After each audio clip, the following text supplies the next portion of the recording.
Two local marching bands sought a second straight state championship at Saturday's state finals. Did either band succeed? We'll have more. Plus, Jasper Mayor Terry Seitz joins me for this week's edition of Monday with the Mayor, and Huntingburg Chamber Executive Director Nick Stevens talks about the upcoming Christmas stroll on Inform.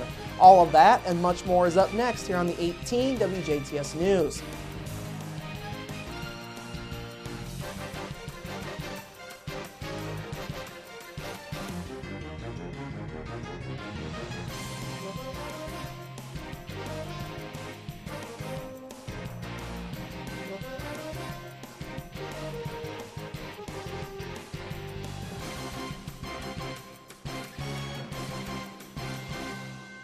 Hello, I'm Bradford Rahts. We'll have more on the bands in a moment, but we begin this evening with a meth bust in the city of Huntingburg. Authorities had received a tip about 41-year-old Gregory Butler's possible involvement in manufacturing methamphetamine and had added his name to a pseudoephedrine watch list. Local law enforcement received an alert about Butler making suspected purchases at a Dubois County pharmacy. The Sheriff's Department's K-9 team made contact with Butler in an alley behind his Walnut Street apartment early Friday afternoon and called in the department's narcotics detective. Police said Butler admitted to having at least 4 precursors commonly used in the manufacturing of methamphetamine in his vehicle and to cooking meth in his apartment. In addition, Butler told police items intended for use in manufacturing methamphetamine were located in a storage unit he rented on 6th Street. Butler refused to give police consent to search his vehicle, apartment, and a storage unit. However, a search warrant was issued by Dubois County Superior Court to conduct the searches. Authorities say multiple precursors, containers, and other equipment needed for an operational lab were located. A .22 caliber pistol was also located in Butler's truck.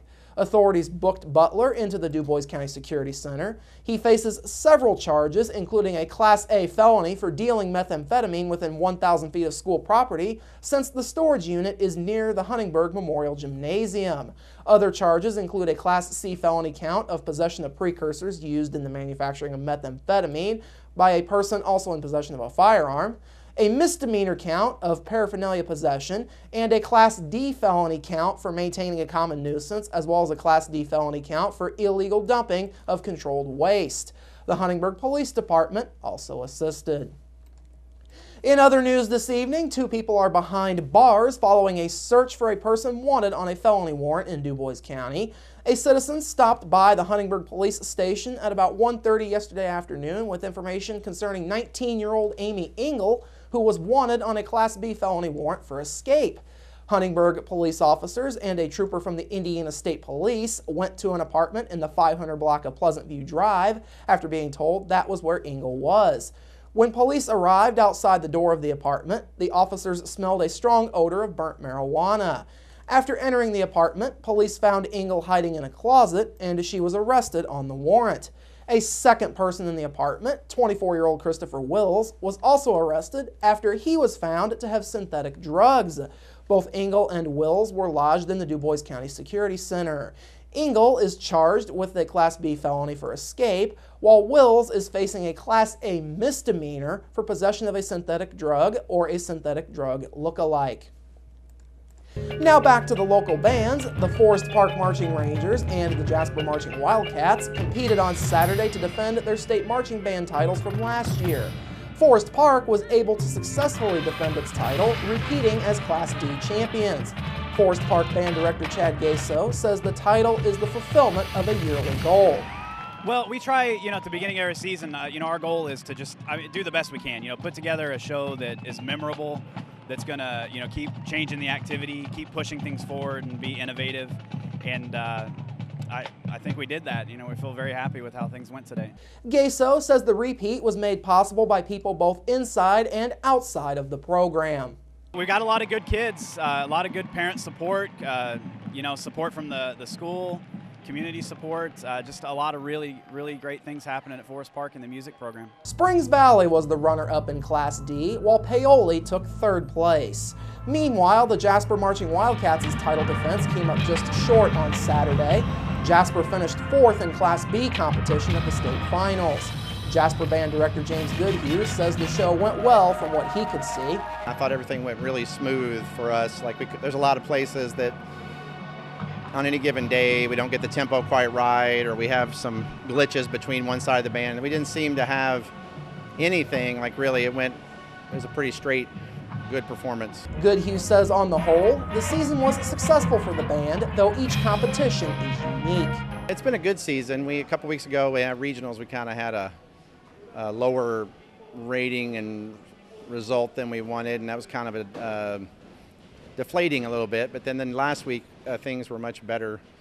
So we came into this week thinking, that we're in good shape to try to, do our best, and who knows what can happen. It's a band contest, Greenwood High School took home the top honors in Class B, with Concord High School finishing second and Northview coming home in third. Finally this evening, an area organization held a special event this past weekend. TriCap hosted its inaugural Mudslinger Trail Run Walk in the Ferdinand State Forest. 2 courses, a 3 3/4 mile 6K runner walk and a 13.1 mile half marathon, were set up in the state forest. TriCap's Joyce Fleck says the event was a huge success. We've had about 175 entries here today, which is outstanding. We didn't know what to expect with our first year, and I hear that's pretty good for any race, let alone one in this small of a town, so we're really happy about that. We had no idea how many would show up, but we only planned for 100, and we have 175, so this has been great.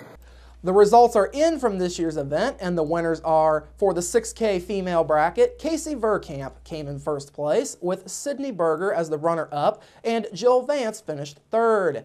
In the 6K male bracket, Spencer Wolf was the overall winner, with Bryce Tresh coming home in second and John Beglin coming home in third. For the half marathon run on the female bracket, Rebecca Clegg came home first, with Andrea Fueger in second and Angie Sells in third. On the male side of the half marathon bracket, Jeremy Winter finished first, with Trey Dooley coming home in second and Kenny Goldman finished third. Proceeds from this year's race will go towards TriCap and its programs. To learn more about TriCap's programming, you can call 482-2233 or you can go online to tri-cap.net. Coming up after the break, Jasper Mayor Terry Seitz joins me for Monday with the Mayor, plus your local forecast, sports with Kurt Guxell, and Nick Stevens discusses the upcoming Huntingburg Christmas stroll on Inform. That's all up next here on the 18 WJTS News. Local people watching local people.